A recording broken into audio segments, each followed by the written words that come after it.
Hi, I'm Scott. Welcome back to Synth Stuff. Today we're going to be talking about a technique used in dance music throughout the 80s and 90s, a way of voicing chords without actually having to play the different chords. Trust me, it'll make sense. Coming up.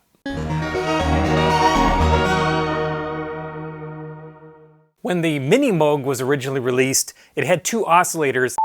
I keep talking about the Mini Moog and its two oscillators in this video. I know the Mini Moog has three oscillators. I don't know why when I was doing this I was thinking two. I know it has three. My Behringer Mini Moog clone has three oscillators, so I know it has three. Just bear with me. I'm talking about two oscillators here. And the programmers, the sound designers at the time, realized that yes, you could use the two oscillators and make them close to one another, but not so close that they beat against each other, but close enough that it gave the sound a little bit of warmth. We can do that and simulate it here if I go into a knit ANX, and here's, you can hear, I've got two oscillators playing here. And if I move the second one pitch just a little bit, there it's beating.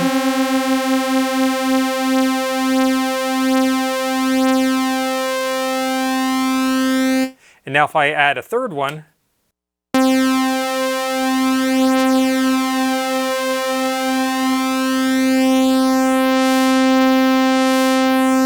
you get a fuller, warmer sound just because you have three oscillators. If they're all exactly the same, it's not going to really do it, but in analog synthesis, they're never going to be exactly perfectly the same, where obviously in this one it is because it is digital. If I were to try that on my Model D, on Behringer Model D, it is analog, and tuning those two oscillators together would make that sound. They quickly realized that if they took the second oscillator and instead of pitching it just a little bit,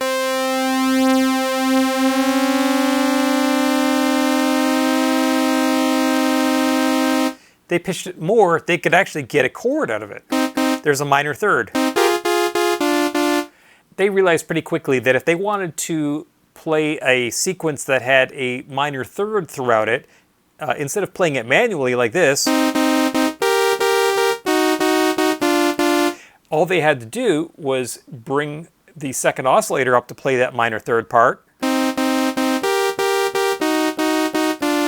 And you can play it with one finger.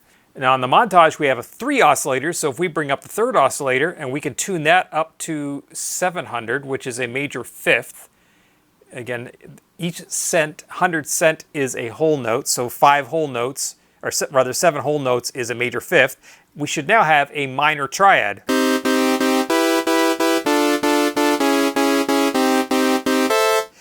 And you can do weird things where I'm playing a minor triad, so a C, here's a C minor.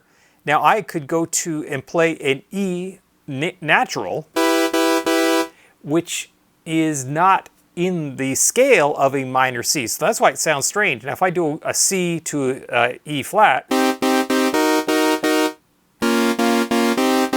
so I'm playing notes that are in the C major, or C minor scale rather. So I go C, E flat, B flat, C. So those are notes that exist within the C minor scale, so it sounds right. But if I start playing notes that are not in the C minor scale, like the E or a B,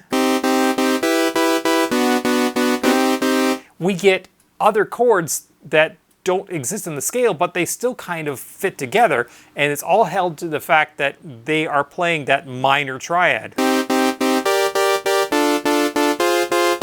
And you can create chord progressions just by doing that. Of course, we can go into the pitch of the second oscillator and bring it up to 400 instead of 300, which will bring us a minor triad. And that's how the dance producers in the 80s and 90s made that classic, that jumping around triad sound.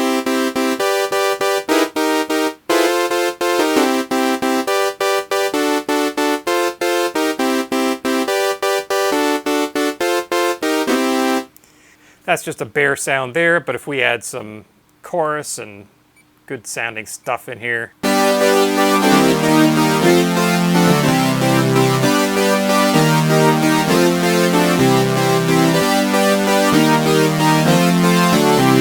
And then what else can we put in there? Some reverb.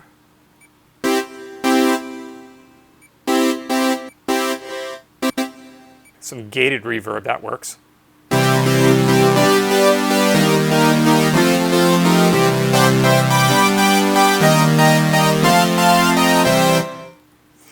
It lets you play that kind of stuff. Now I'm playing 6 notes there with only 2 fingers because I got one holding that major in the bottom, and let's move it down to a minor just for fun.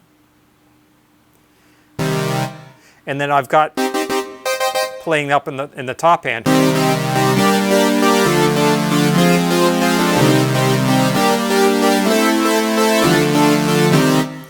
And that works when we change keys as well, because it doesn't matter that I use a C and a minor third and a G to build it, because it's based off whatever bass note I'm playing. So if I play a C, it's playing my E minor and a G, but if I go and play a G, it's going to play my G, B flat, and D for me. So it's still a G minor. So if I play up here, and that's what we're getting. If I play a D up here, a D minor, that's what it's playing. And you can modify what you're actually playing even if you have a different chord in your progression, because it's still just playing intervals. So if I go...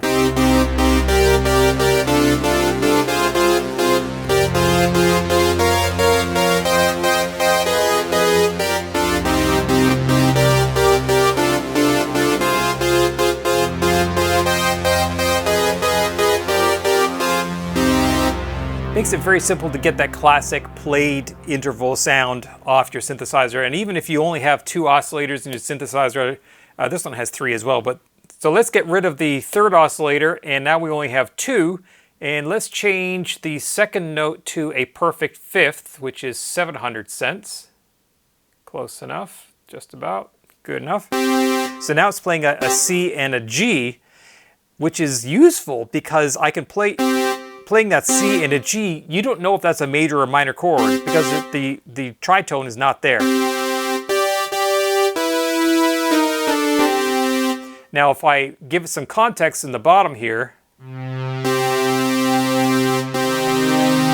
I play a minor, if I play that E flat up here, I don't know if it's minor or major, but when I play this, okay, it's definitely minor. But what if I'm playing an E underneath it? Now it's a major. So because the tritone is not part of that chord, it's just a fifth, you can change the context of it just by what else is being played underneath it.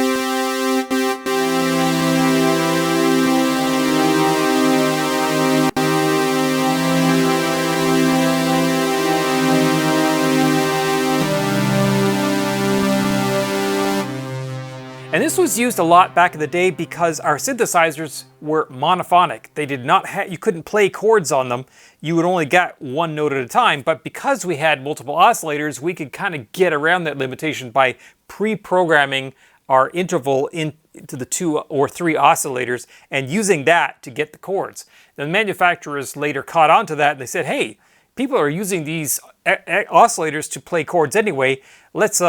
Let's make it so that if they play multiple keys on the key bed, it'll actually activate those individual oscillators, and that's called paraphonic mode or paraphony. It's not quite polyphony, but it gives you the effect that you can play chords or multiple notes at the same time. However, you don't get the sound that you would normally get because you are dedicating one oscillator per note and you aren't doubling up or tripling up oscillators on individual notes. So the paraphony gives you the ability to play those chords, but it doesn't give you the fat sound of a monophonic mode. And a perfect example of that is the Behringer Poly D. It's a mini mode clone, so it's a monophonic synthesizer, but it has a paraphonic mode, which is why they call it a Poly D. It's really a misnomer. It's not polyphonic, it's paraphonic, but it's Behringer, so be it.